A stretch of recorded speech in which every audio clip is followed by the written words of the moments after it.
शुरू अल्लाह ताला के नाम से जो बड़ा मेहरबान और निहायत रहम करने वाला है। अस्सलाम वालेकुम प्यारे बच्चों, कैसे हैं आप सब लोग। मुझे यकीन है कि सेहतमंद और तंदुरुस्त होंगे। मैं हूं आपकी मौलमा हिना। और बच्चों, आज हम पढ़ेंगे जुमात शिशम उर्दू की किताब में से उसका सबक नंबर 19, जिसका उन्वान है योम तासीस। बच्चों, आज इस सबक हम चौथा यानी आखिरी हिस्सा पढ़ेंगे। हमारे आज के सबक के हासिल ताल्लुक में उन्वान और आगाज की मदद से कम 175 अल्फाज पर मुश्तमिल कहानी लिखना। यानी इस सबक की तकमील के बाद आप इस काबिल हो जाएंगे कि उन्वान और आगाज की मदद से कम 175 अल्फाज पर मुश्तमिल कहानी लिख सकेंगे।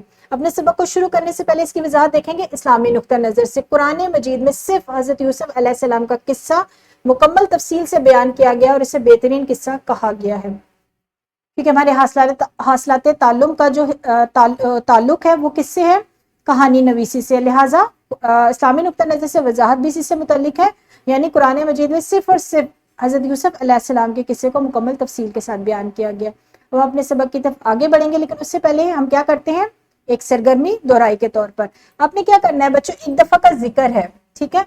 इस फिक्रे से आगे कोई भी कहानी मुख्तसरन बयान करनी है, यानी कोई भी कहानी जो फौरन आपके जहन में आ जाए, जो आपको याद हो, मुख्तसर बयान करनी है। बहुत ज्यादा लंबी कहानी बयान नहीं करनी। लेकिन आपने कहाँ से कहानी शुरू करनी है, एक दफा का जिक्र है से। यहाँ से अपने आपके जहन में जो इस वक्त कहानी है या जो आपको कहानी याद है वो अपने साथियों को और अपने मौलम को सुनाएं और यहाँ पर वीडियो को रोकें और इस सवाल का जवाब दें। बहुत खूब बच्चों, आपने बहुत अच्छी कहानियां सुनाई, बहुत दिलचस्प थी और बाज़ कहानियां तो बहुत मज़ाइया भी थी। अब क्या करेंगे हम, अब देखेंगे कि आज की हमारी तदरीस का मौजू क्या है। हमारी आज की तदरीस का उन्वान है बच्चों, कम से कम 175 अल्फाज पर मुश्तमिल कहानी लिखना। बच्चों, उन्वान और आगाज के मुताबिक कहानी लिखने का तरीका आपको सबक नंबर 9 में मुकम्मल तफसील के साथ बताया जा चुका है। आपको पता है कि कहानी किस तरीके से लिखी जाती है, लेकिन अपने सबक को समझने के लिए हम क्या करेंगे, एक सरगर्मी करेंगे ताकि आज का सबक भी आपको अच्छी तरीके से समझ में आ जाए। तख्ता तहरीर पर कहानी नवीसी के मदारिज और हदायत मौलम बेतरतीब लिखेंगे और तलबा उनकी तरतीब दुरुस्त करेंगे। कहानी लिखने के मदारिज क्या है, कहानी लिखने के से मुतल्लिक हदायत क्या है, उनको मौलम तख्ता तहरीर पर बेतरतीबी से लिखेंगे, यानी उनकी कोई तरतीब वाजिया नहीं होगी। आप लोगों ने क्या करना है, वो तमाम मदारिज और हदायत तरतीबवार लिखने हैं। तो यहाँ पर वीडियो को रोकें और इस सवाल को हल करें।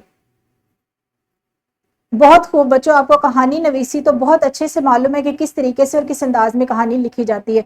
अब हम क्या करेंगे, अपने मश्क के सवाल की तरफ बढ़ेंगे और हमारी मश्क का सवाल क्या है, कहानी का आगाज कर दिया गया, आपने उसे समझकर कहानी लिखनी है। कहानी शुरू कहां से हो रही है, एक भेड़िए के गले में इत्तफाक से हड्डी अटक गई और क्या हुआ, वो बहुत खांसा, उबाकियां ली मगर बेसुध, मजबूर होकर सारिस के पास गया और कहा।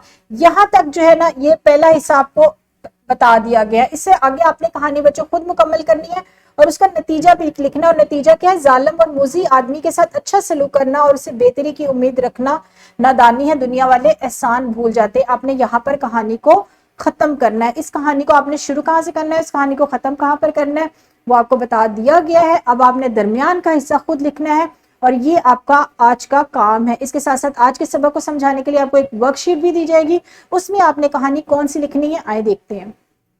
कहानी है खुशामद बुनी, इसमें आपको नतीजा बता दिया गया, यानी कहानी का आगाज, कहानी का उन्वान आपको बता दिया गया कि कहानी का उन्वान क्या होगा और आपने उसका नतीजा क्या लिखना है। नतीजा आखिर में आप लिखेंगे कि खुशामद बुरी बुलाए। खुशामद से मुतल्लिक आपने कहानी लिखनी है।